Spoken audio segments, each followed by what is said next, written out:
Saya percaya bahwa di tahun ini kita punya banyak harapan, kita punya banyak planning, dan kita percaya oleh anugerah Tuhan bagaimana Tuhan telah menyertai kita sepanjang tahun yang lalu, dan kita percaya bahwa tahun ini pun kita dapat melalui segala sesuatu dalam hidup kita, amen. Setiap apapun planning yang ada, Tuhan menyertai kita dengan anugerahnya, kita pasti bisa melalui tahun 2024 dengan penuh kemenangan. Amin. Ya, kita akan memuji Tuhan, kita akan menyembah Tuhan pagi hari ini. Kami mengucap syukur Yesus, terima kasih Tuhan. Kau Allah yang baik, Engkau sungguh luar biasa. Tuhan, kami mau bersyukur untuk semua anugerah Engkau Tuhan. Pagi hari ini kami akan memulai Parents and Teachers Meeting perdana di tahun 2024. Tuhan, kami rindu Engkau Tuhan memenuhi hati kami dengan hadirat Engkau.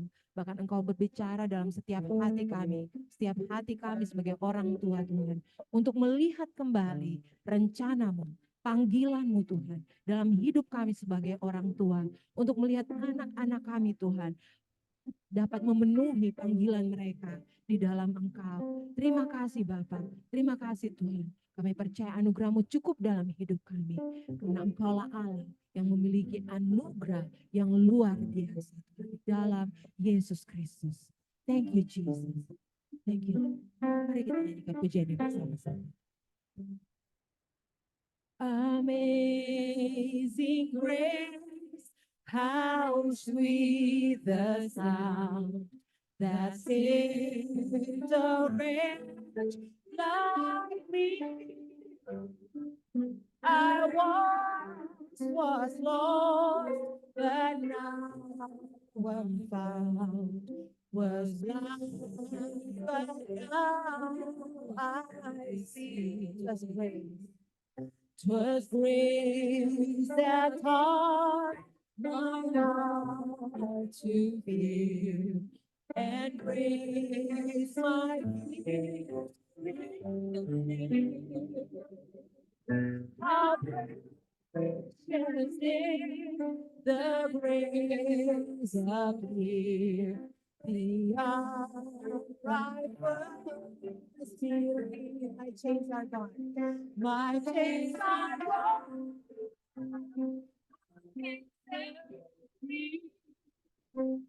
God myself has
As long as I endures, my days are done. My days are done. Oh my God, my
jalan tanpa beban dan rintangan yang dapat kami dapat kami lewati dengan anugerah Engkau.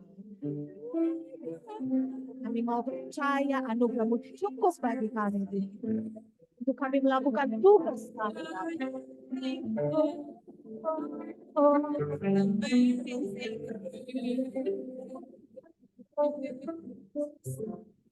Say the earth shall soon dissolve like snow. The sun for men to shine, but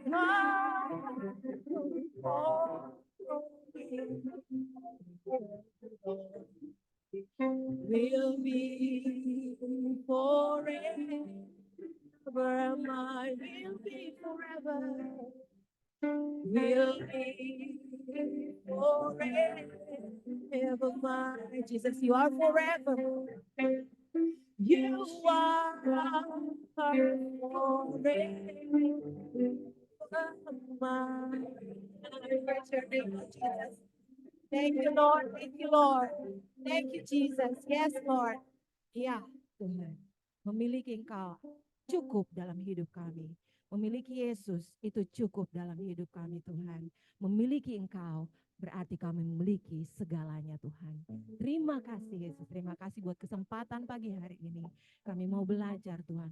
Kau terus, Tuhan, menguatkan kami dengan firman Engkau. Berkati Miss Mary, Tuhan. Biar Engkau memakai beliau, Tuhan, untuk menyatakan isi hatimu. Tuhan, Engkau mengurapi setiap perkataannya, agar Tuhan kami dapat menangkap itulah isi hatimu, Tuhan. Terima kasih Bapak, kami siapkan hati kami buka hati kami untuk menerima kebenaran-Mu. Di dalam nama Yesus Kristus kami berdoa. Semua yang mengasihi Tuhan katakan, amin.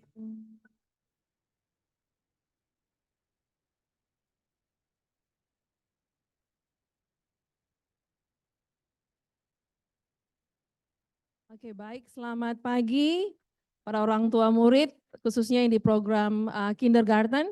Saya mengucapkan selamat tahun baru. Ya, saya percaya bahwa di tahun baru ini Bapak Ibu punya semangat. Ya, biasanya kalau di awal tahun baru, di awal tahun biasanya semua buat resolusi ya, buat biasa kayak faith confess, iman mengenai kehidupan saudara secara pribadi, keluarga, bahkan mungkin pekerjaan saudara, bahkan mungkin usaha saudara. Ya, saya percaya selalu di awal tahun itu menjadi suatu momen orang titik balik kalau saya katakan ya, semua saya akan lebih giat lagi, saya akan lebih membangun hubungan saya dengan Tuhan lebih giat lagi. Ya, saya juga pun melakukan hal yang sama. Ya, oke, baik, Bapak Ibu, terima kasih untuk waktunya sudah hadir pada pertemuan orang tua murid dan guru di awal tahun ini, tahun 2024. Terima kasih juga pada saudara yang sudah menyiapkan waktu, menyampaikan waktu untuk hadir di pertemuan ini, di PTM ini, dan saya juga menyambut beberapa orang tua yang hadir di Zoom ya, karena anak mereka join pembelajaran secara online ya dari semester sebelumnya. Oke, dan pagi hari ini sebenarnya saya hanya untuk menguatkan, meneguhkan kepada setiap kita untuk melihat kembali kepada hati Tuhan mengenai apa sih hati Tuhan terhadap keluarga kita, terhadap anak-anak kita. Karena inilah yang akan terus kita lakukan, mulai saudara punya beberapa orang tua di sini yang baru melahirkan kemarin ya. Kemarin ada Ibu Gaurbeta dari level A1, selamat ya anak kedua, dan itu lahirnya luar biasa. Nanti bisa dengar ceritanya bagaimana. Saya dan hari ini ya Ibu Gaurbeta juga berulang tahun. Wah, selamat ulang tahun Ibu. Ya nanti bisa cerita. Saya juga sampai surprise gitu lihat, wow, melahirkannya di mana Bapak Ibu tahu? Di teras rumah. Wah.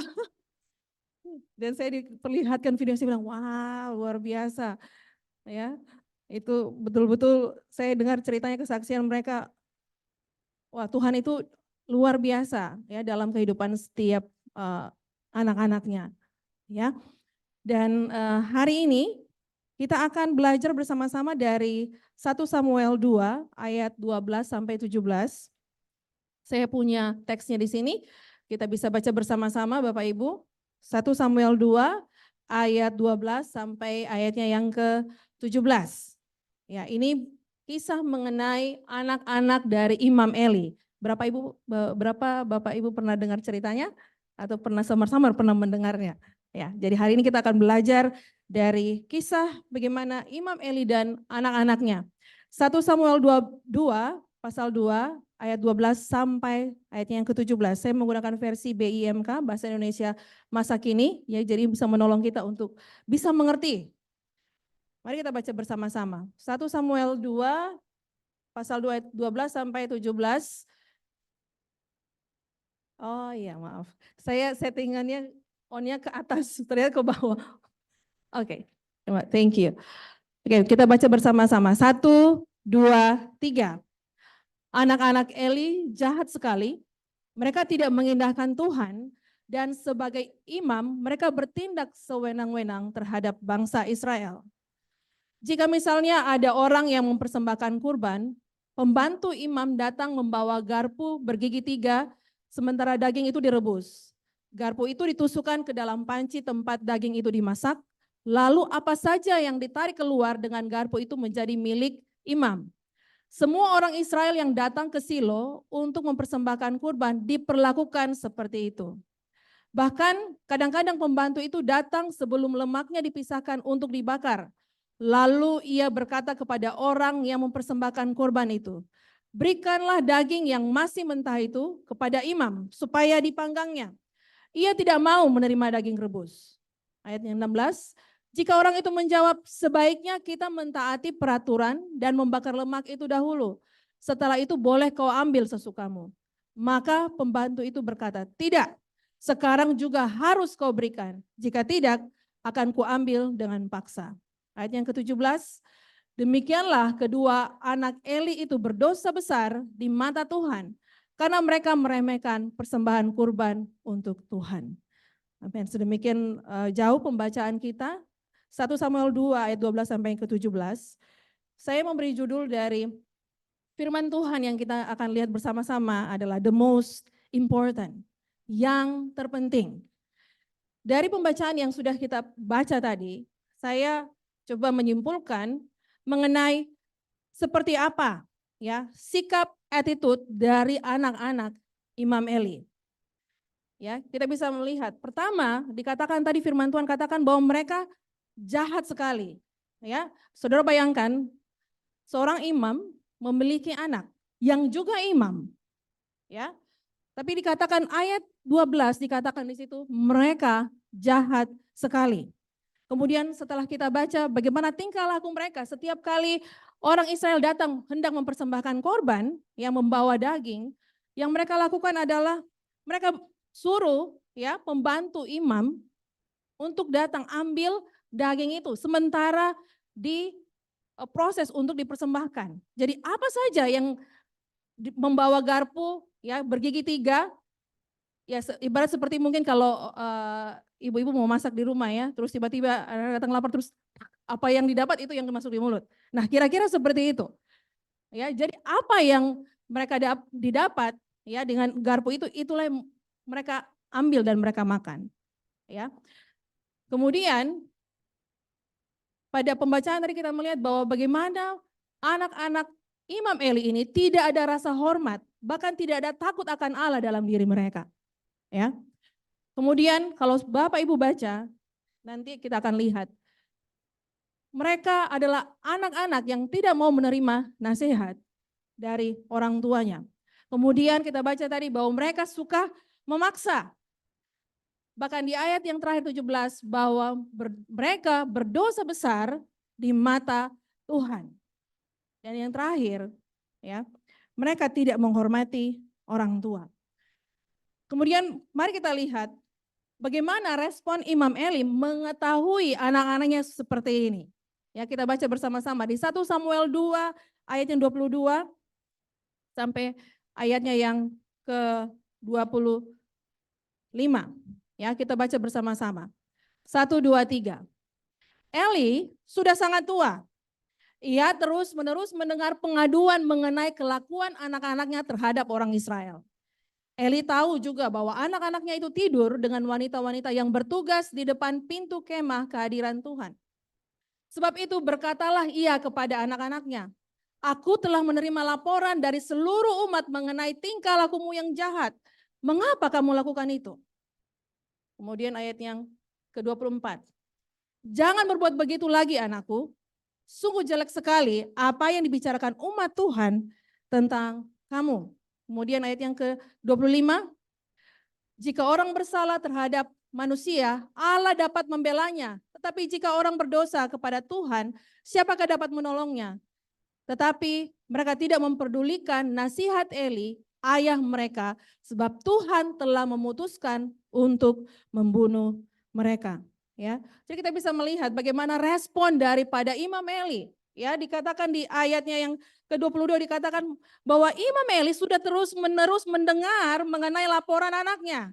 Ya, dia tahu, bahkan dia tahu tingkah laku anak-anaknya apa yang mereka lakukan, bahkan tidur dengan perempuan-perempuan yang menjaga di pintu kemah kehadiran. Kalau Bapak Ibu baca sejarah sebenarnya ya tidak ada perempuan yang bertugas untuk menjaga di pintu kemah kehadiran tempat orang-orang akan mempersembahkan, tidak ada. Tetapi Imam Eli ya, Imam Eli dia mengambil apa yang menjadi budaya dari ya bangsa yang menyembah Baal, bagaimana mereka menempatkan perempuan di pintu kemah kehadiran. Tujuannya untuk apa Bapak Ibu? Untuk apa? Untuk menarik perhatian terutama para laki-laki untuk datang beribadah. Ya. Jadi dari cara hidup dari Imam Eli itu mempengaruhi dia bagaimana dia membesarkan anak-anaknya. Ya. Respon dari Imam Eli terus-menerus mendengar pengaduan mengenai kelakuan anak-anaknya. Bahkan dia tahu mereka suka tidur dengan perempuan-perempuan yang menjaga di pintu kemah kehadiran. Di sini kita belajar melihat bagaimana Imam Eli ya, dia berusaha menasihati tetapi apa yang dia lupa? Dia tidak mendisiplinkan mereka. Dia hanya menasihati mereka seperti berbicara, ini mereka adalah orang anak-anak yang sudah dewasa. ya, menasihati mereka seperti berbicara kepada anak-anak yang masih kecil. Saudara tahu, ya, hukuman bagi bangsa Israel kalau mereka kedapatan, ya, tidur, ya, ada sikap asusila yang tidak benar, hukumannya adalah mereka harus dilempar dengan batu. Itu hukumannya. Tetapi Imam Eli tidak mendisiplinkan mereka. Sampai pada akhirnya, kalau Bapak Ibu baca, pada akhirnya Tuhanlah yang mendisiplinkan mereka. Jadi inilah yang menjadi masalah dari Imam Eli. Ya, Imam Eli tidak mengambil tanggung jawab untuk mendisiplinkan anak-anaknya. Sekalipun dia sudah tahu bahwa sikap hidup daripada anak-anaknya itu sudah sangat-sangat gagal di mata Tuhan. Tapi dia tidak berani mendisiplinkan. Dia hanya menasehati mereka. Nah, inilah juga yang sebenarnya yang terjadi dalam kehidupan kita sehari-hari ya sebagai orang tua. Dan kita perlu untuk terus bertumbuh ya di dalam kita mengasuh, membesarkan anak-anak kita. Saya sangat mengerti dan saya tahu bahwa membesarkan anak-anak itu tidak gampang. Mengasuh anak-anak itu tidak gampang. Apalagi yang punya anak lebih dari satu. Ya, sangat-sangat tidak gampang dan tidak akan pernah selesai dan tidak ada seorang pun yang akan master di dalam membesarkan anak. Ya, setiap hari Bapak Ibu akan belajar, saudara akan ketemu sesuatu hal yang baru, oh ternyata seperti ini, oh ternyata seperti ini, oh yang kemarin ternyata saya salah. Ya, itulah kenapa kita perlu bertumbuh, itulah kenapa kita perlu juga bertumbuh di dalam hubungan kita dengan Tuhan supaya kita mengerti bagaimana sebenarnya Tuhan, ya, Tuhan mau membawa kita sebagai orang tua untuk menolong anak-anak kita, mereka mencapai kepada potensi, kepada panggilan Tuhan di dalam hidupnya mereka. Bapak Ibu setuju ya atau tidak? Ya, siap atau tidak bahwa dalam diri setiap anak-anak Bapak Ibu, Tuhan sudah menaruh suatu panggilan yang besar dalam hidup mereka. Sekarang tugas kita sebagai orang tua adalah menarik setiap potensi dalam diri mereka. Itulah kenapa logo daripada sekolah kita adalah archer, ya, pemanah. Bapak Ibu adalah archer itu yang satu waktu di mana saudara hari ini sedang memproses setiap anak-anak panah itu di dalam tabung panah saudara. Ya, dikatakan di Mazmur, berbahagialah orang yang membuat tabung panahnya penuh. Jadi hari-hari ini apa yang sudah lakukan, Bapak Ibu lakukan, kerjakan adalah Bapak Ibu sedang mempersiapkan anak-anak panah itu. Anak-anak panah itu akan disimpan terus-menerus? Tidak. Anak panah itu harus pergi, dia harus keluar meninggalkan tabungnya. Tetapi sebelum pergi, dia harus dipersiapkan. Ya, dia harus diluruskan. Kalau bengkok harus diluruskan, ditajamkan. Semua potensi yang Tuhan taruh di dalam kehidupan anak-anak kita itu harus ditarik keluar dan itu tugasnya siapa? Tugas orang tua. Itu tugas setiap papa dan mama.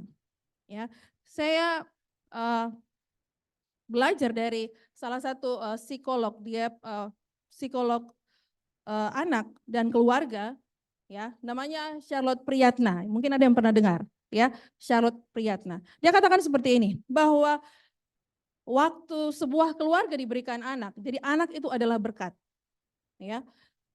Jadi suami dan istri, anak lahir dari hubungan suami dan istri, amin, ya. Tidak lahir dari hanya mama saja atau papa saja. Ya, jadi ini harus kita mengerti. Waktu anak itu diberikan, artinya itu menjadi tanggung jawab dari suami dan istri, tanggung jawab dari papa dan mama, bukan hanya menjadi tanggung jawab mama atau papa. Ya, istilahnya urusan domestik dalam negeri dan luar. Jadi kalau mama itu di dalam negeri, di dalam, nanti bapak itu yang di luar. Tidak seperti itu. Tetapi suami dan istri harus berjalan bersama-sama, melihat bersama-sama apa kehendak Tuhan dalam keluarga kita, itu dulu. Apa, kalau kita sebagai orang tua tidak bisa melihat itu, semuanya kabur, kita tidak tahu mau kemana, ya. Saya mendorong kepada bapak-bapak, karena Tuhan memberikan tanggung jawab kepada para suami, kepada para bapak-bapak untuk memimpin keluarganya.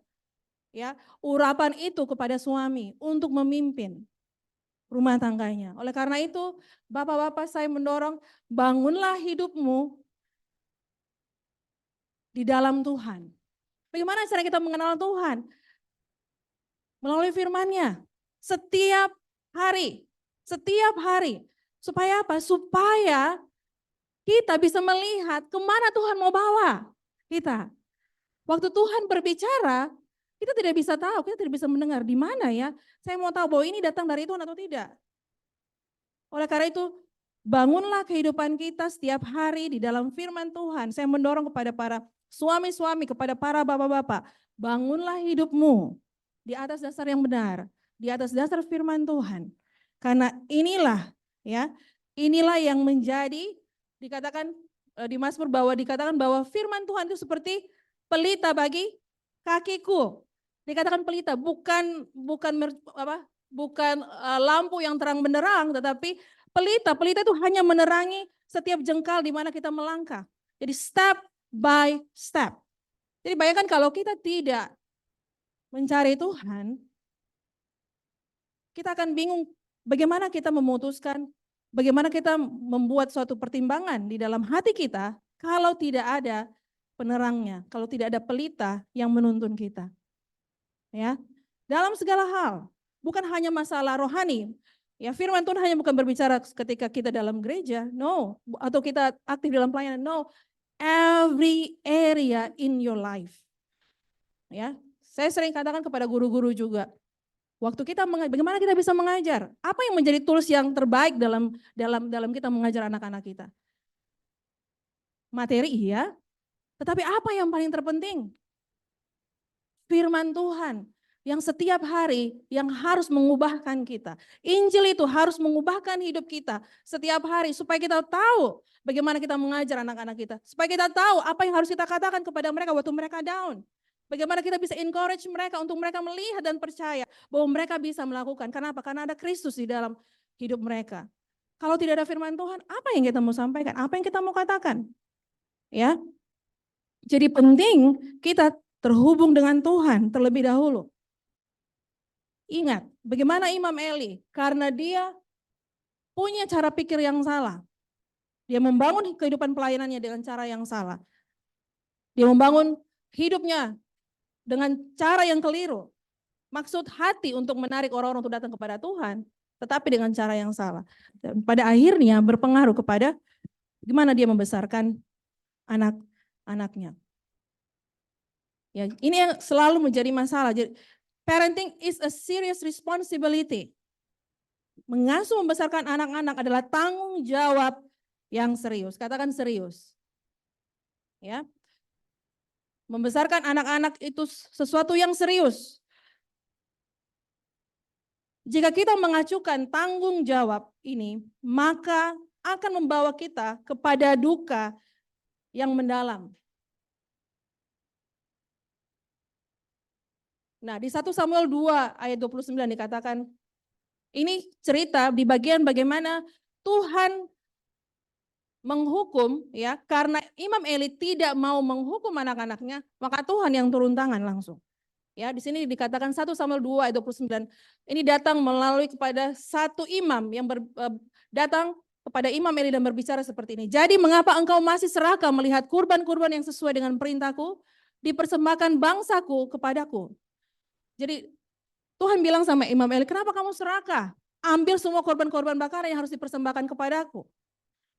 Dan Tuhan berkata begini sama Imam Eli, mengapa engkau Eli lebih menghormati anak-anakmu daripada menghormati aku?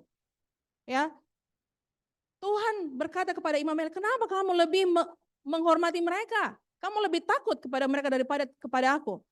Dan membiarkan mereka menggemukkan dirinya dengan bagian yang terbaik dari setiap persembahan bangsaku kepadaku. Ya, saudara ingat itu lemak-lemaknya.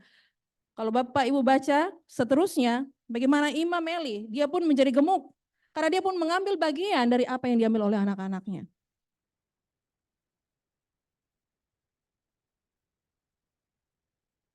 Kemudian ayat yang ke-31. dengarlah, akan datang masanya aku membunuh semua pemuda dalam keluarga dan margamu, sehingga tak seorang pria pun dalam keluargamu akan mencapai usia lanjut. Ya, jadi dalam sejarah, ya, Israel, tabut perjanjian Allah itu direbut oleh bangsa Filistin. Dan pada saat mereka berperang dengan bangsa Filistin, anak-anak Imam Eli pun mati pada saat berperang. Di hari yang sama, kemudian waktu salah seorang ya dari yang bangsa Israel yang selamat, dia berlari pulang kembali ke Silo dan menyampaikan berita ini kepada Imam Eli, dan Imam Eli lagi duduk di kursi menunggu apa yang terjadi. Dan dia katakan, bagaimana dengan anak-anak saya? Dan dikatakan bahwa anakmu Hofni dan Pinehas, mereka tewas. Di saat dan dia mendengar bagaimana tabut perjanjian itu dirampas. Di saat dia mendengar itu, Imam Eli jatuh di atas kursi. Dan seperti yang firman Tuhan katakan, bahwa dia mati, ya, lehernya patah. Dia mati dalam keadaan kondisi gemuk, ya, dia jatuh, lehernya patah dan dia meninggal. Sangat tragis, ya. Cerita yang sangat tragis dari sebuah keluarga. Keluarga yang ada keluarga imam, anaknya juga pun imam, tetapi dalam kehidupan mereka, bagaimana mereka menjalani kehidupan mereka, semuanya gagal dan pada akhirnya ditutup dengan cerita mereka mati mengenaskan. Jadi Bapak Ibu, kita perlu mengerti bahwa mengasuh anak adalah tanggung jawab yang sangat serius. Kalau kita tidak mengambil tanggung jawab ini, maka yang terjadi adalah kita akan mengalami namanya duka, ya, duka yang sangat-sangat mendalam sebagai konsekuensi, ya, dari apa yang kita tidak lakukan. Billy Graham, ya, seorang misionaris pemberita Injil, dia katakan begini, a child who is allowed to be disrespectful to his parents will not have true respect for anyone. Jadi anak-anak yang dibiarkan untuk tidak menghormati kedua orang tuanya tidak akan dihormati oleh siapapun.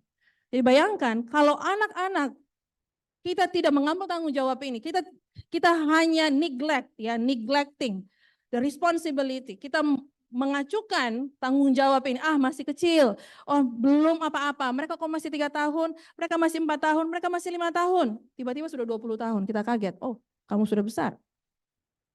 Ya, kita kehilangan. Dan selalu kadang kita tidak mengambil tanggung jawab ini, tetapi yang terjadi kadang kita mau anak kita jadi baik, ya. Kadang begitu toh. Kita tidak melakukan bagian kita, tetapi kita mau anak kita juga mereka menjadi anak-anak yang menghormati orang tuanya.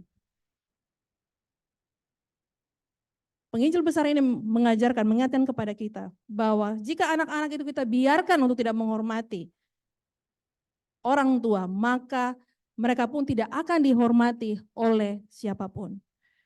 Jadi bayangkan mereka tidak menghormati orang tua mereka, ya, dengan orang tua sehingga mereka tidak hormati. Bagaimana dengan orang lain? Tentu pasti mereka tidak akan menghormati. Tidak bisa, mereka tidak menghormati orang tua dan kita berharap mereka bisa menghormati orang lain. No. Semuanya dimulai dari keluarga.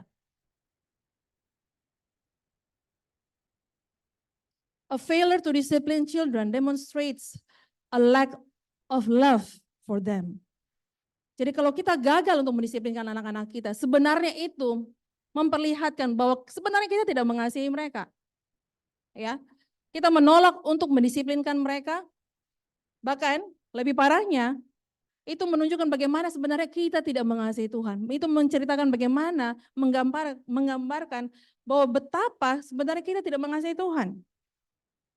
Di Amsal 13 ayat 24 dikatakan demikian, bahwa siapa tidak menggunakan tongkat benci kepada anaknya. Tongkat, Raja Salomo menggunakan term tongkat di sini adalah berbicara mengenai pendisiplinan. Siapa tidak menggunakan tongkat? Siapa yang tidak mendisiplinkan anaknya?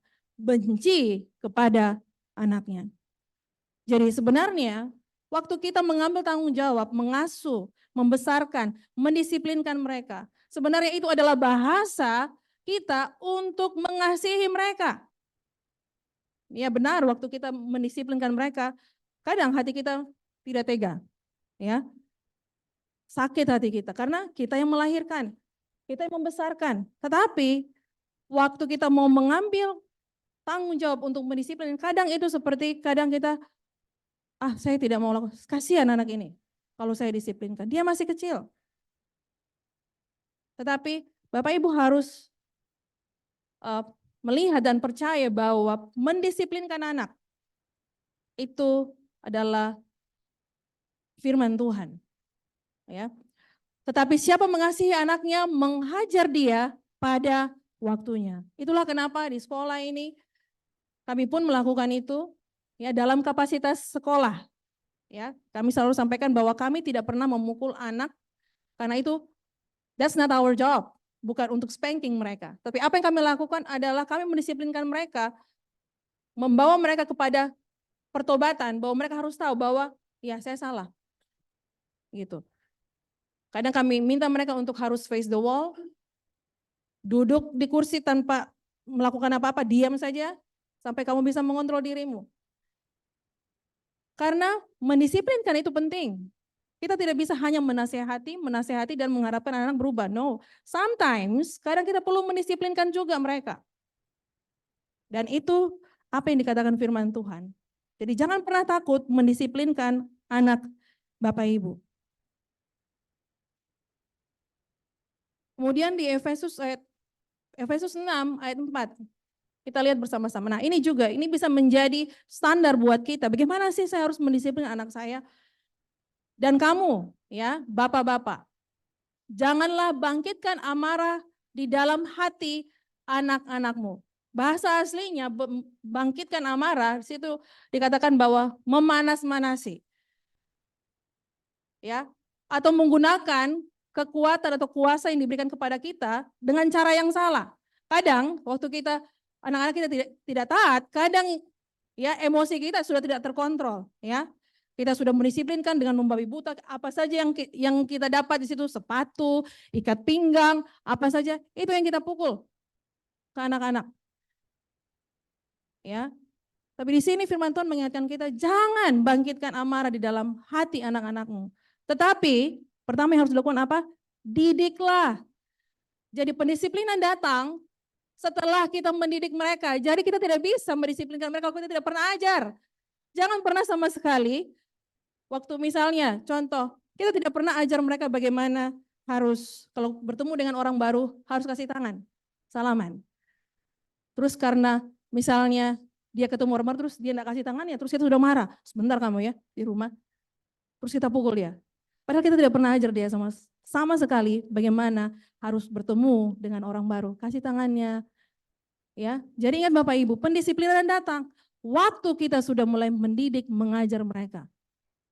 Ya, adalah hal yang keliru dan salah kalau kita tidak pernah mendidik mereka, tidak pernah mengajar mereka, terus kita langsung disiplinkan mereka. Ya, jadi itu perlu menjadi perhatian bagi kita bahwa kita perlu mendidik mereka di dalam ajaran dan nasihat Tuhan. Jadi didiklah mereka. Didiklah anak-anak kita. Jika itu sudah kita ajarkan berulang-ulang dan sampai pada titik di mana mereka belum mengerti, tidak mendapatkan, baru kita disiplinkan mereka. Tetapi mendisiplinkan juga ada caranya. Ya. Kalau Bapak Ibu mungkin pernah lihat ada beberapa anak-anak yang kalau sudah sangat mempengaruhi teman-teman kelasnya, kadang kami pisahkan mereka dari kerumunan teman-temannya. Entah itu bawa ke kamar mandi atau bawa tapi kami tidak pernah pukul. Kami suruh, ya diam aja di situ, berdiri aja di situ. No, berdiri aja di situ, diam. Dia diam. Ya. Jadi kita perlu mengajar mereka terlebih dahulu, menasihati mereka di dalam Tuhan.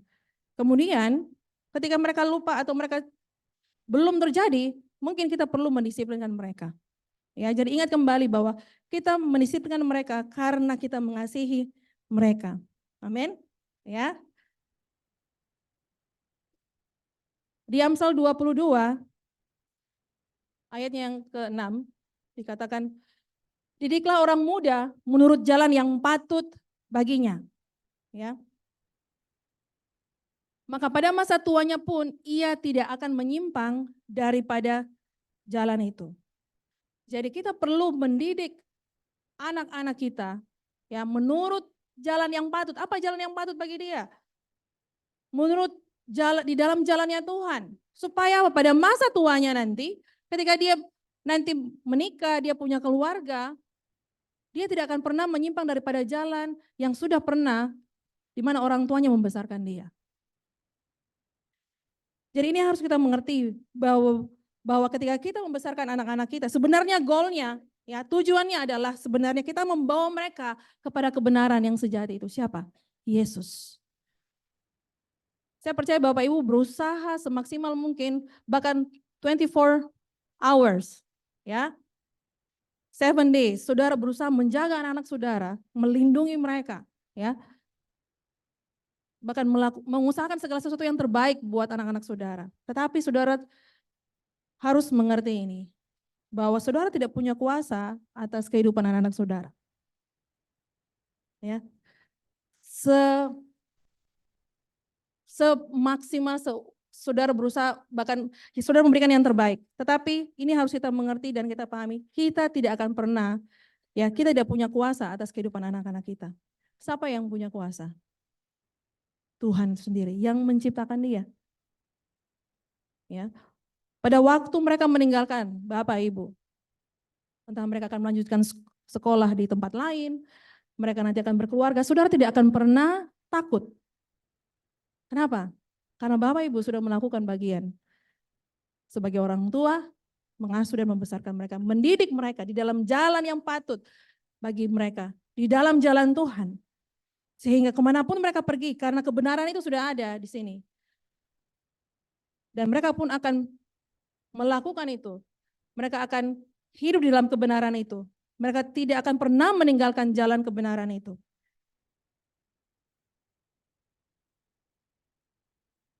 Jadi inilah tujuan kita. Kenapa kita mengajar mereka, mendidik mereka. Kita harus baca firman Tuhan setiap hari untuk anak-anak kita. Kenapa kita harus berdoa untuk mereka? Kenapa? Sebenarnya adalah kita mau membawa mereka kepada kebenaran itu. Karena hanya kebenaranlah yang sanggup memerdekakan mereka. Memerdekakan mereka dari dosa, dari kebodohan. Firman Tuhan itu menerangi mata hati mereka. Firman Tuhan itu yang akan melepaskan mereka dari yang jahat. Makanya di sekolah waktu kami mendisiplinkan mereka, selalu pertanyaan terakhir yang kami katakan kepada mereka adalah, kamu tahu apa yang kamu lakukan barusan? Iya. Dan kami selalu membawa mereka kepada apa? Pertobatan, bukan karena gurunya. Ya. Jadi waktu saudara deal dengan anak saudara, habis saudara disiplinkan anak saudara, yang saudara perlu lakukan adalah saudara perlu lakukan rekonsiliasi.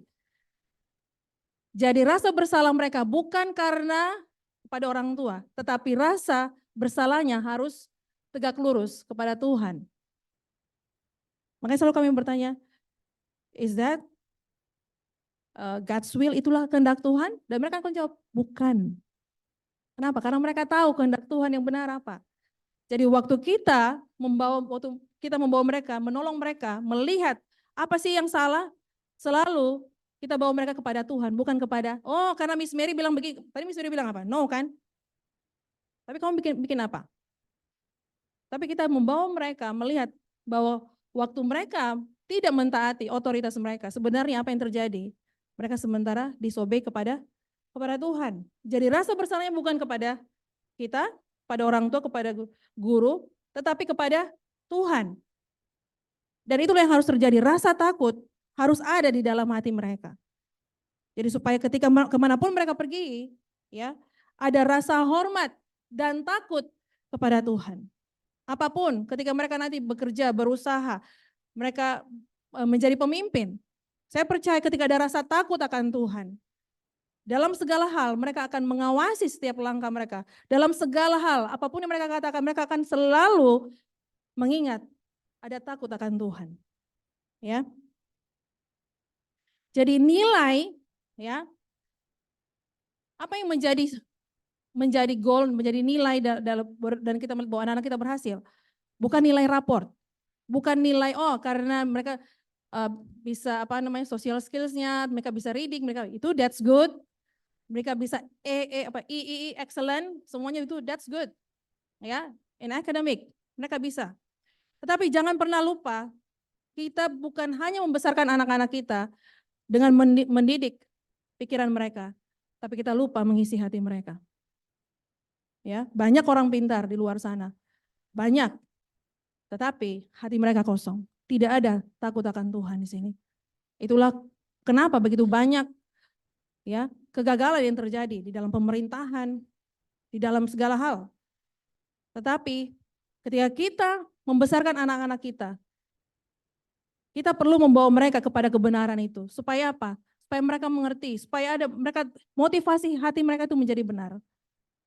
Ya, kita membesarkan mereka, kita mendidik mereka, kita mengajar mereka dengan pengetahuan. Tetapi jangan pernah lupa yang terpenting adalah motivasi hati mereka. Itulah yang terpenting. Saya percaya Bapak Ibu setuju dengan saya kalau anak Bapak Ibu bisa membaca, bahkan mungkin belum usia tapi sudah bisa baca. Tetapi di satu sisi mereka tidak tahu berterima kasih. Bapak Ibu suka senang dengan seperti itu? Pasti tidak mau kan? Ya kita mau anak-anak kita excellent dalam segala hal.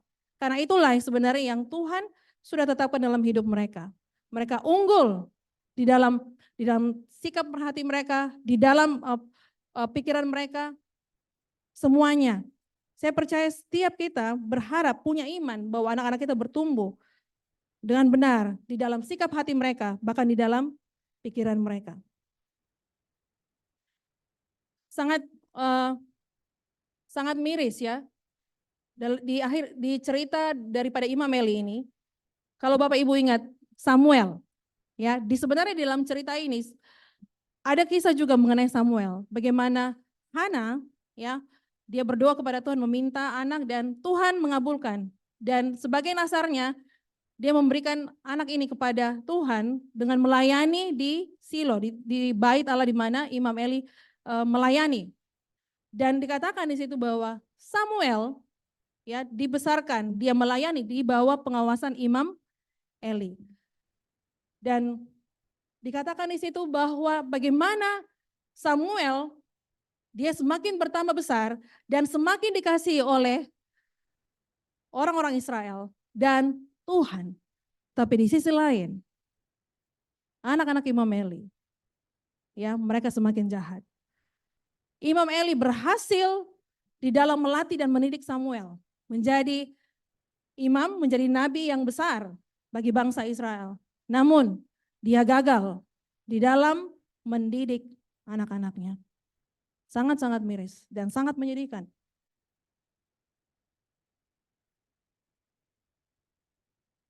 Apakah Imam Eli tidak punya kapasitas untuk bisa membesarkan anak-anaknya, mendidik? Bisa. Samuel adalah hasil dari mana dia melatih, mendidik, dan membesarkan Samuel. Bahkan firman Tuhan datang kepada Samuel 3 kali waktu itu datang kepada Samuel. Dan salah satu bagian yang Tuhan katakan pada Samuel adalah bagaimana firman Tuhan datang untuk Eli, bagaimana Tuhan mendisiplinkan keluarga dari Imam Eli. Dia berbicara kepada Samuel. Mungkin kita berhasil di dalam pelayanan kita berhasil di dalam pekerjaan kita dihormati mungkin oleh bawahan kita, bahkan kita berhasil di dalam bisnis kita, bahkan setiap tantangan demi tantangan dalam bisnis kita bisa lewati. Namun, mungkin ini yang sering terjadi, kita gagal di dalam membesarkan anak-anak kita. Anak-anak kita tidak mau mendengar kita, anak-anak kita tidak mau taat. Mereka mau melakukan apa yang mereka suka. Bahkan tidak ada takut akan Tuhan dalam hidup mereka. Jadi ini yang perlu belajar bersama-sama. Bagaimana respon Imam Eli? Dia tahu kebenaran, tapi dia tidak mengambil tanggung jawab itu. Malah dia membiarkan anak-anaknya untuk terus tenggelam di dalam dosa-dosa mereka. Hari ini, ketika kita mendengarkan kebenaran ini, inilah bagian kita sebagai orang tua untuk mengambil tanggung jawab ini dengan serius. Jika tidak, kita akan berakhir di dalam suatu duka yang sangat mendalam, yang akan menghancurkan kehidupan kita sebagai orang tua. Bahkan itu membawa rasa malu, ya, membawa rasa malu dalam kehidupan kita.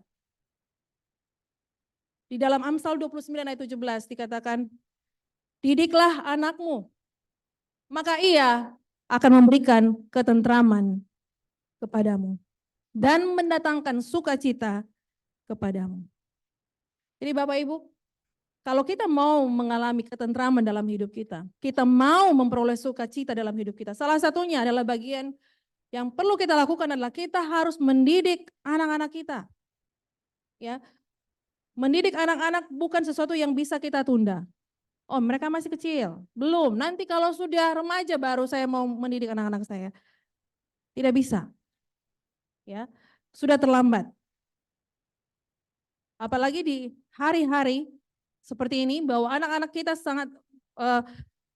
begitu sangat dekat ya dengan begitu banyak informasi ya, YouTube, Reels, TikTok yang mereka bisa dalam hitungan detik mereka bisa lihat ya, semua informasi itu bisa masuk dalam mereka dan mereka lebih percaya itu daripada apa yang kita katakan. Ya, jadi kalau kita tidak mau mengambil tanggung jawab ini, maka dunia yang akan take control your children. Jadi anak-anak kita akan dikontrol oleh dunia. Nilai-nilai yang mungkin saudara tidak pernah dengar sebelumnya, bahkan saudara tidak tahu istilahnya apa. Ya, berapa dari saudara Bapak Ibu kalau mungkin ada anak saudara bicara terus, apa itu? Kita tidak mengerti. Ya, bahkan mereka lebih tahu daripada kita. Ya. Jadi kalau kita tidak mengambil tanggung jawab ini, maka kita kehilangan mereka. Hati mereka sudah tidak di kita. Ya. Hati mereka sudah ya entah itu di K-pop, mereka punya secret admirer apalah semua.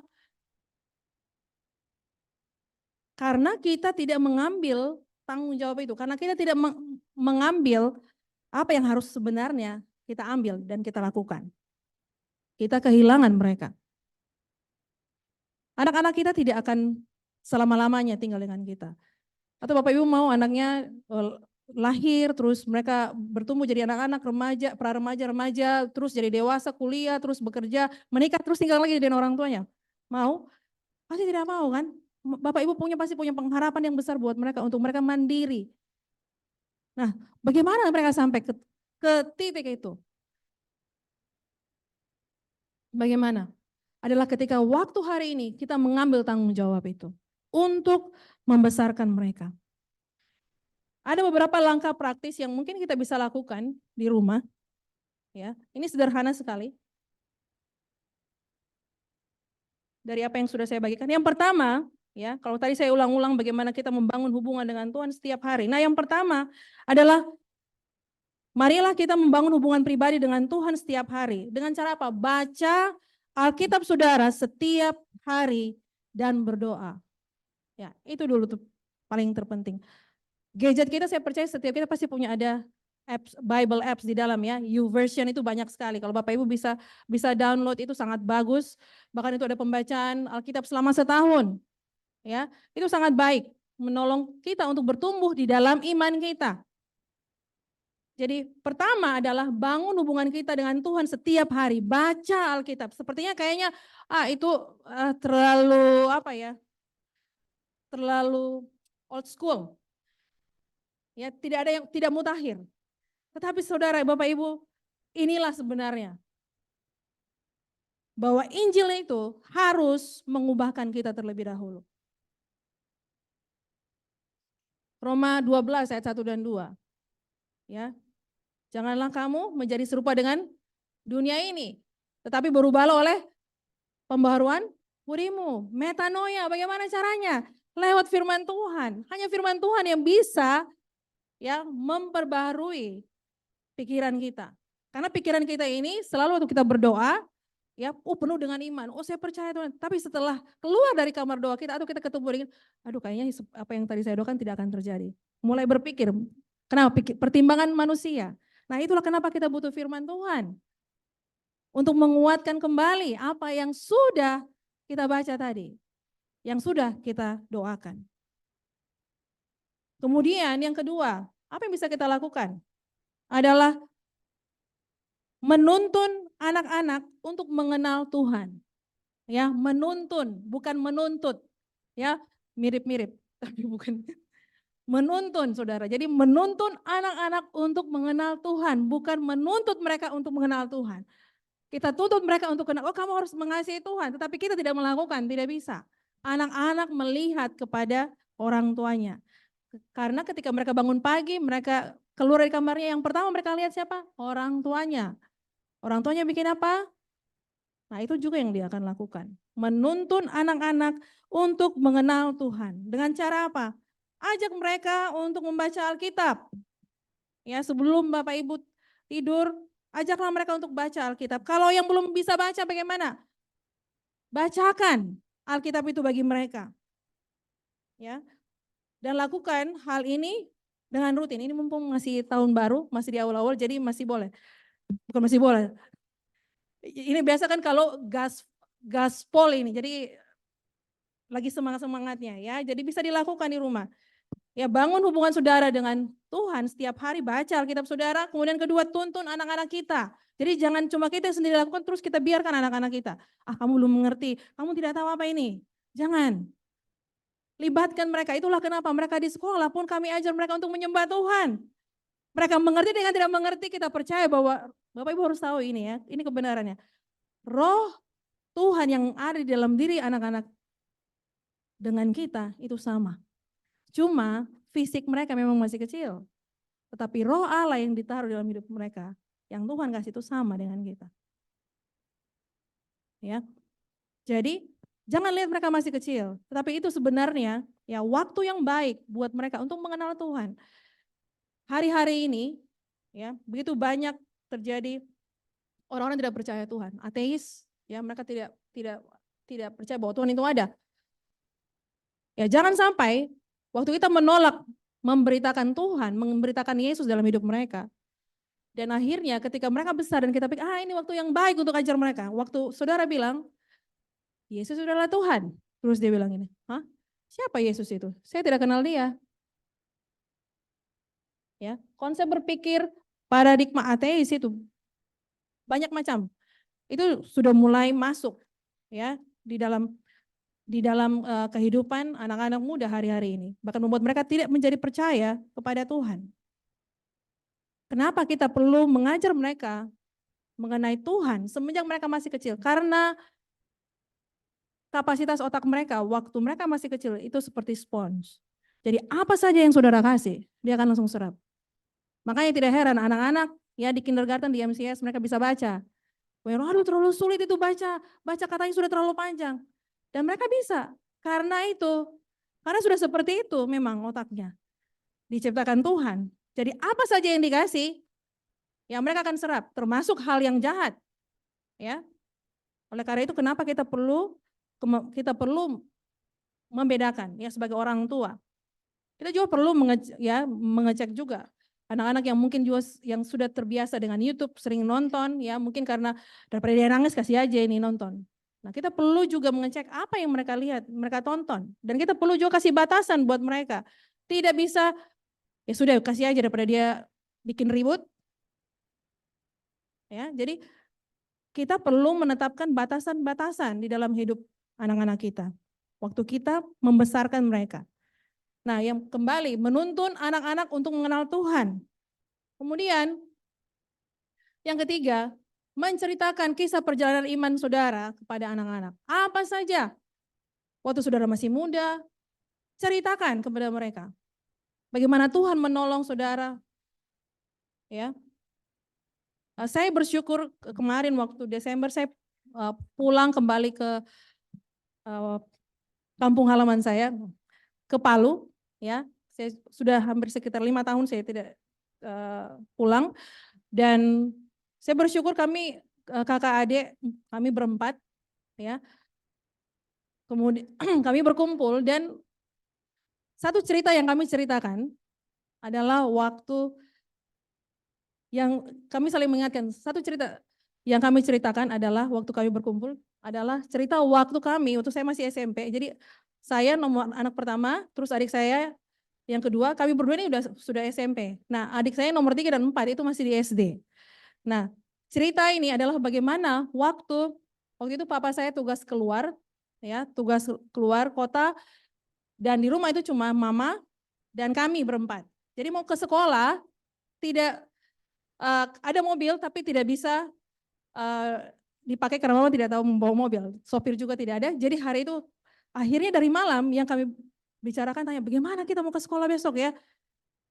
Ada mobil tumpangan biasa ya, tapi sudah penuh. Jadi bagaimana? Akhirnya kita sepakat semua kami berempat kakak, sudah kita jalan kaki saja ke sekolah.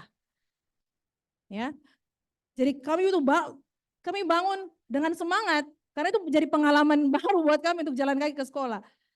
Ya, dan itu cukup lumayan jauh. Ya, jadi waktu kami bangun pagi sudah semangat, ayo sudah, mama sudah siapkan sarapan semua, dan sudah mau keluar dari rumah, terus tiba-tiba hujan. Nah, bagaimana ke sekolah kalau hujan? Tapi apa yang terjadi? Mama saya panggil kami, ayo sini balik. Kami masuk ke garasi, terus mama bilang begini, "Mah, bagaimana ini kita mau ke sekolah tapi hujan?" Sudah, ayo kita kumpul, kita berdoa. Kita berdoa dan minta Tuhan untuk kasih berhenti hujannya. Kami berempat, hah, mana bisa? Dan akhirnya ya sudah, kita ikut-ikutan aja, kita berdoa juga. Sudah, selesai berdoa dan ketika kami terus sudah pergi saja jalan, nanti hujannya berhenti. Tapi ini masih gerimis, mana jalan saja pasti berhenti. Dan kami jalan kaki, saudara, dan itu sebenarnya hujannya berhenti. Dan kami sampai ke sekolah tidak basah. Ya, jadi kami singgah dulu ke sekolah adik saya yang SD, terus ke SMP. Dan kami pulang ke rumah itu dengan bersuka cita dan senang-senang. Ma, tadi tidak hujan, dan kami tidak basah, kami bisa sampai di sekolah tepat waktu dan tidak terlambat. Nah, itu dia.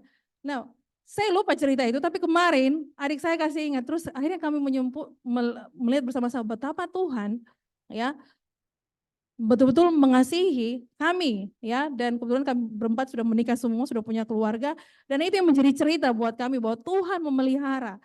Jadi Bapak Ibu, selalu ketika saudara menghadapi tantangan dalam keluarga saudara, libatkan anak saudara untuk berdoa bersama-sama. Ya, izinkan mereka untuk melihat bagaimana Tuhan bekerja dalam kehidupan Bapak Ibu, dalam kehidupan keluarga mereka. Jadi jangan biarkan mereka, ya sudah kamu tidak tahu apa-apa ini.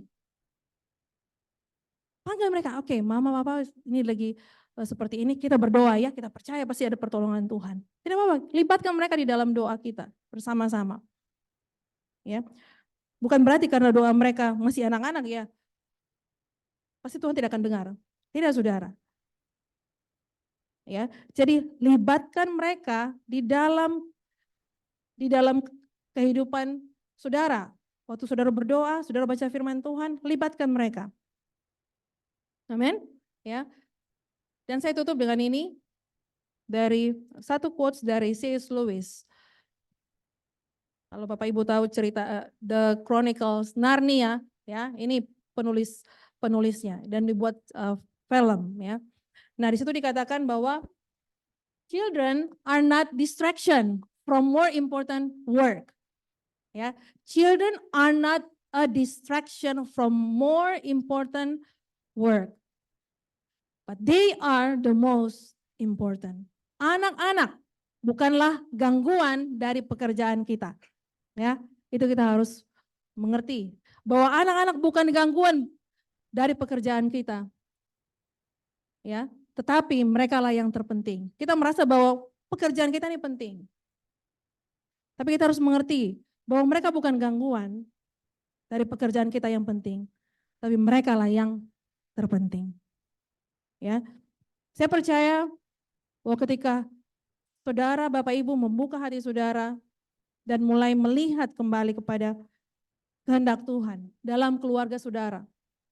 Kalau Bapak Ibu datang bersama dengan pasangan hari ini, ya, saudara bisa mengambil waktu dan merenungkan, apa sih sebenarnya kehendak Tuhan dalam keluarga kita? Apa maunya Tuhan dalam kehidupan anak-anak kita? Karena mereka lah yang terpenting.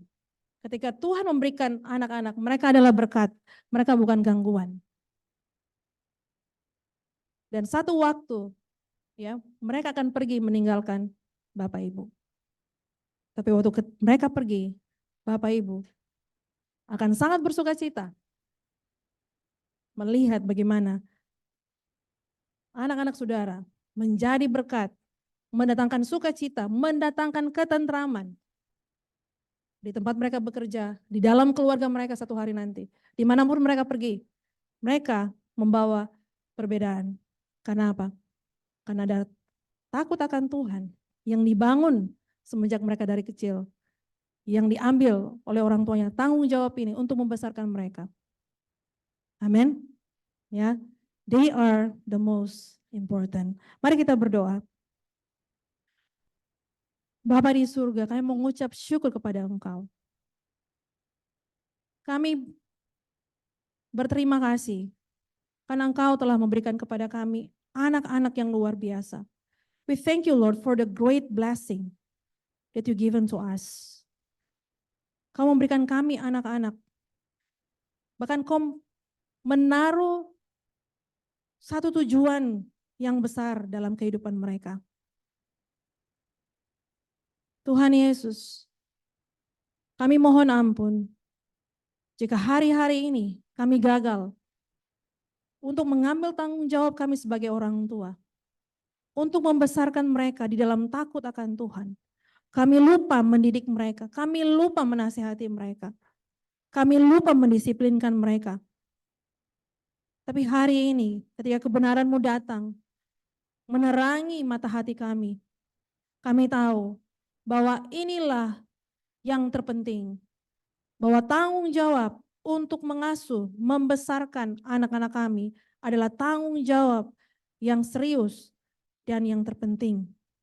Sehingga pada akhirnya bahwa anak-anak kami akan mendatangkan sukacita, mendatangkan ketentraman ketika kami mengambil tanggung jawab ini untuk membesarkan mereka di dalam takut akan Tuhan.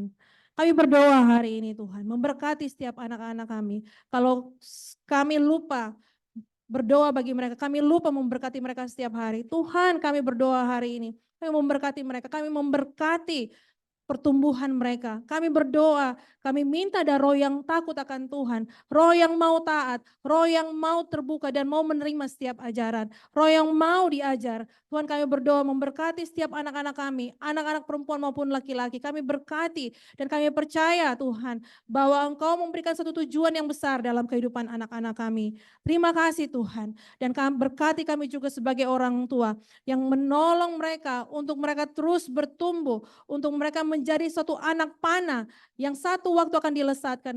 Ajarlah kami Tuhan, berikan kami kemampuan, berikan kami kekuatan, dan berikan kami anugerah-Mu Tuhan, untuk kami melakukan akan panggilan ini, untuk menjadi orang tua yang mengambil tanggung jawab untuk membesarkan anak-anak kami. Tuhan, kami berdoa biar apa yang kami lakukan ini, apa yang kami kerjakan ini, sungguh-sungguh akan mengubahkan kehidupan kami secara pribadi, bahkan keluarga kami.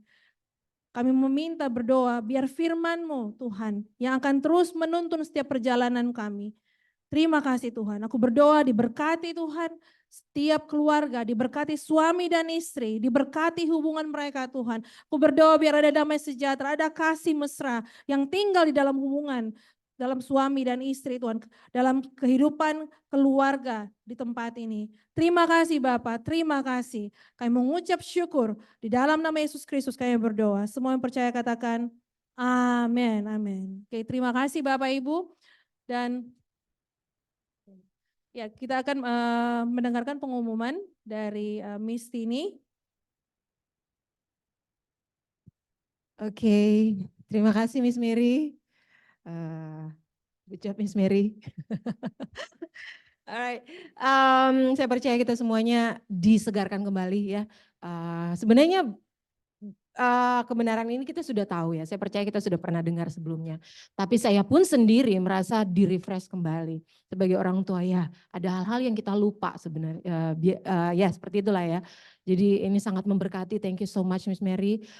Untuk kita mulai gas lagi di tahun ini. Kita apalagi sudah mau mulai sekolah ya. Jadi pengumumannya ini kita akan mulai sekolah di minggu depan anak-anak untuk kindergarten level C karena programnya beda di hari Senin nanti, mulai hari Senin level C dan level A, B sama pre-K akan di hari Selasa ya dengan jadwal yang sudah seperti biasa ya, yang seperti sudah berjalan selama ini. Pakaian seragam jangan lupa sudah tidak merah hijau lagi ya. Jadi sudah kembali ke yang pakai vest itu, kemeja biru, vest dan celana krem. Itu yang pertama. Dan jangan lupa Bapak Ibu untuk mempersiapkan ya, diingatkan kembali untuk mempersiapkan anak-anaknya buku-buku yang harus mereka bawa ya, sesuai dengan biasanya informasi semuanya itu ada di grup. Jadi saya mendorong Bapak Ibu untuk jangan sampai melewatkan setiap informasi yang ada di grup guru ya, karena itu biasanya itu kebanyakan kejadian ya mungkin tidak memperhatikan, jadi ada yang salah seragam atau ada yang lupa atau salah bawa buku ya, jadi mohon untuk memperhatikan setiap informasi yang ada di grup kelas masing-masing. Terus untuk jika ada buku yang tidak terbawa ya sesuai dengan pelajaran pada hari itu ataupun alat tulis menulis yang tidak terbawa. Jadi di dalam kelas kita sudah tidak akan memberikan fotokopi lagi. Kalau dulu itu masih difotokopikan ya supaya anak-anak bisa activity di kelas, bisa ikut sama teman-temannya. Tapi kami memutuskan untuk tidak memberi fotokopi lagi kepada anak-anaknya. Jadi activity yang berjalan di kelas pada hari itu dilakukan di rumah. Ya termasuk dengan alat tulis menulis. Ya, dulu memang kita mungkin masih meminjamkan temannya, ada share, it's good ya, itu hal yang baik. Tapi kami melihat kembali bahwa kita harus mempersiapkan nilai yang kita mau bangun di sini adalah kita mempersiapkan anak-anak kita dengan sebaik-baiknya. Mereka datang ke sekolah mau istilahnya berperang, tapi kita tidak memberikan senjata atau armor buat mereka. Kasihan ya. Jadi kita mempersiapkan sebaik-baiknya anak-anak kita. Itu yang pertama. Ya untuk jadwal dan apa yang harus mereka persiapkan sebelum mereka datang ke sekolah. Dan yang kedua kita sudah akan mulai membuka pendaftaran bagi siswa-siswa baru di tahun ajaran yang baru 2024-2025 sudah dimulai dari tanggal 22 Januari ini ditutup pada tanggal 22 Maret. Dan mungkin ada Bapak Ibu yang ingin ada teman-temannya yang mungkin bertanya ya ini sekolahnya bagaimana, nanti bisa diarahkan untuk menghubungi admin MCS ya, nomor yang biasa menghubungi Bapak Ibu. Untuk midterm 9 weeks di semester 2 ini 18 sampai 22. Dan kami mengingatkan kembali untuk Bapak Ibu dapat memperhatikan tugas-tugas jadi supaya tidak maupun homework ya, supaya tidak kejar nanti sudah kelabakan, sudah dekat harus diselesaikan setiap homework, mengejar homework yang belum diselesaikan supaya tidak menumpuk. Juga diingatkan kembali untuk administrasi supaya rutin setiap bulan agar pada waktunya mengikuti midterm tidak merasa lebih berat ya karena harus sudah melewatkan beberapa bulan. Jadi diharapkan untuk memperhatikan hal itu. Midterm kita di bulan Maret 18 sampai 22. Dan pengumuman yang berikutnya sudah ya. Oke, jadi demikian pengumuman, akan ada event-event nanti, tapi nanti akan diinformasikan pada berikutnya lah. Jadi yang paling penting, yang paling dekat ini ada 2 pengumuman itu ya. Sekolah sudah mulai minggu depan dan penerimaan siswa baru sudah dibuka mulai Januari 22. Nanti juga kita sudah akan membuka tabungan untuk buku di tahun ajaran yang baru. Ya, jadi nanti akan diinformasikan. Jadi tabungan ini agar nanti pada saat tahun ajaran yang baru tidak berat untuk membayar sekalian. Ya, jadi nanti akan diinformasikan. Nanti akan diinformasikan oleh admin. Jadi bisa dicicil nanti. Oke, demikian informasinya dan sekali lagi kami mengucapkan terima kasih banyak atas kehadiran Bapak Ibu pada saat ini. Kami percaya kehadiran Bapak Ibu adalah bentuk bagaimana Bapak Ibu betul-betul mengasihi, mau serius dengan panggilan Tuhan untuk kita mendidik dan membesarkan, melatih anak-anak kita di dalam jalannya Tuhan. Amin. Kita selesai dengan PTM dan kita akan berdoa. Saya undang Miss Rini untuk memimpin kita di dalam doa tutup.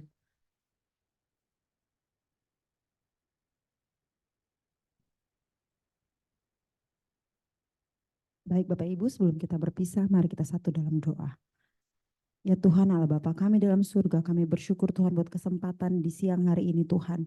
Engkau kumpulkan kami kembali Tuhan untuk kami boleh sama-sama belajar, sama-sama diingatkan kembali Tuhan akan setiap tugas tanggung jawab kami. Kami bersyukur Tuhan untuk setiap hal yang Engkau berikan dalam kehidupan keluarga kami. Dan kami diberikan kesempatan tanggung jawab untuk mempersiapkan generasi selanjutnya Tuhan. Mereka jadi generasi-generasi terang yang membawa kemuliaan bagi nama-Mu Tuhan. Engkau memberkati keluarga-keluarga yang ada Tuhan. Engkau memberkati setiap orang tua dalam setiap pekerjaan tangan mereka. Engkau memberkati Tuhan. Keluar masuk mereka Engkau berkati Tuhan. Biar apa yang diperbuat oleh tangan mereka Engkau buat berhasil. Dan biar setiap orang tua boleh menjadi contoh yang baik buat anak-anak kami Tuhan. Dan mereka boleh mendidik anak-anak mereka dengan takut akan Tuhan. Kami mohon Tuhan penyertaan-Mu, perlindungan-Mu atas setiap keluarga Tuhan. Kami mohon Tuhan biar Roh Kudus-Mu Tuhan terus menyertai dan memimpin setiap keluarga Tuhan. Kami mau serahkan seluruh kehidupan kami Tuhan. Masa depan anak-anak kami, masa depan keluarga kami Tuhan. Semua ke dalam tangan-Mu. Terpuji nama-Mu Tuhan. Sekarang kami akan berpisah kembali ke tempat pekerjaan kami masing-masing. Engkau memberkati kami di sepanjang hari ini Tuhan. Dalam setiap tugas tanggung jawab kami untuk hormat kemuliaan nama-Mu. Terpuji nama-Mu Bapa, dalam nama Yesus kami berdoa. Haleluya. Amin. Terima kasih Miss Rini. Baik Bapak Ibu, kita sudah selesai dengan Parents and Teachers Meeting kita untuk kindergarten hari ini. Bapak Ibu jika ingin kembali ke tempat kerja ya sudah bisa, tapi diinformasikan di bawah di lantai 2 ada snack yang disiapkan, ada teh maupun kopi yang bisa Bapak Ibu nikmati. Ya, jadi silakan di lantai 2 untuk mengisi perut, mengganjal perut sebentar. Oke, terima kasih. Tuhan Yesus memberkati.